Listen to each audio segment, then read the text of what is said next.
Macro meets micro. Correlation of the macroscopic and microscopic features of gingiva. Hi! Today's video is a detective story titled Spot the Difference. Like dental detectives. Yes, that's a thing now. We're not just checking out gums on the surface. We are connecting the dots between what the eyes can see and what the microscope reveals. The first thing that we observe is the color of the gums. This ranges from different hues of pink to brown. The range depends on four factors, namely the thickness of the epithelium, degree of keratinization, the vascular supply, and the melanin content. Now let's discuss how the color change indicates an underlying disease.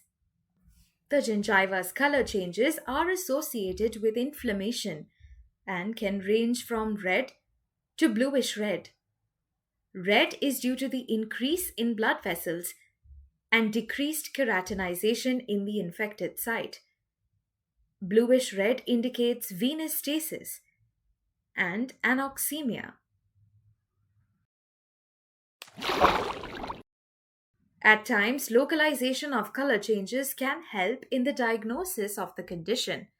For example, marginal changes of gingival color are seen in acute necrotizing ulcerative gingivitis. Diffuse color changes are seen in herpetic gingivostomatitis, and patches seen in localized irritation. Next, let us see what the size of a gingiva can tell us. The size of the gingiva is the total of cells, intercellular substances, and its vascular supply. Gingival enlargement is the term used to describe the increase in the size of the gingiva. The most common causes include inflammation, medications, neoplasms, or underlying systemic diseases. The mnemonic India will help you remember this. I stands for inflammatory causes, N stands for neoplasms, D stands for drug-induced, I stands for idiopathic, and A stands for associated systemic diseases. Now let's discuss the reduction in the size of the gingiva. This is usually temporary following periodontal surgeries, aging, and in recession. However, recession is said to be associated with a change in the position of gingiva rather than with size reduction. Talking about the position of the gingiva, let's understand what the norm is and why it deviates from it. The normal position of the gingival margin is 1 mm above the cemento-enamel junction or CEJ. If the gingival margin level is above the CEJ, then it is called gingival enlargement, which we have just covered. In contrast, if the level of the gingival margin is below the CEJ, it is called a recession.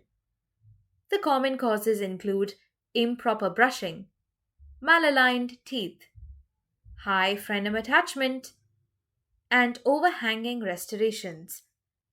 The next factor you need to keep in mind is the contour of the gingiva. Ideally, the gingiva appears scalloped, with a knife edge margin. However, this can change physiologically based on the shape and alignment of the teeth, proximal contact, and the dimension of gingival embrasure. This means, in cases of diastema, the gingiva is round and blunt. This is still normal, but the rounded appearance due to inflammation is a deviation from the normal. Few inflammatory changes in the contour have a peculiar name and appearance, such as Stillman's cleft. Stillman's cleft refers to a localized, linear depression or groove on the gingival surface adjacent to the cervical areas of the teeth. Let us continue. Despite its delicate appearance, the gingiva is incredibly resilient. It can withstand the daily pressures and friction from chewing, brushing, and even accidental bites. This trampoline effect of gingiva is because of the collagenous nature of connective tissue and the continuity of mucoperiosteum of the alveolar bone.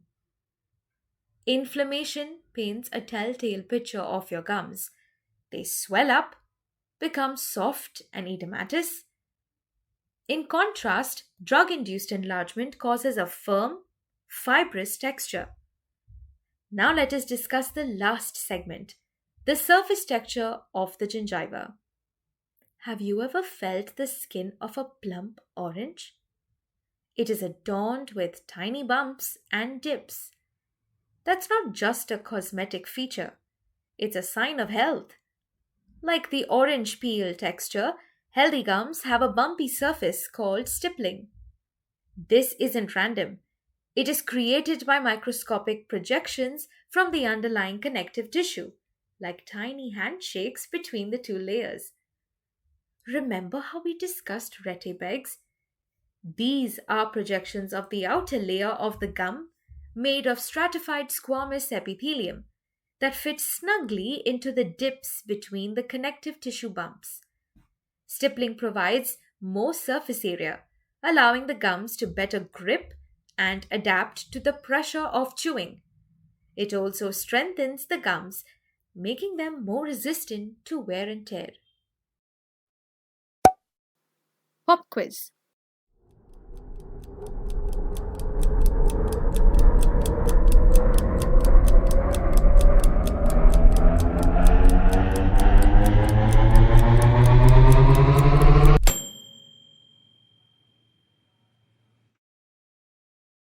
With that, we come to the end of this gumtastic discussion. We hope you had fun learning with us.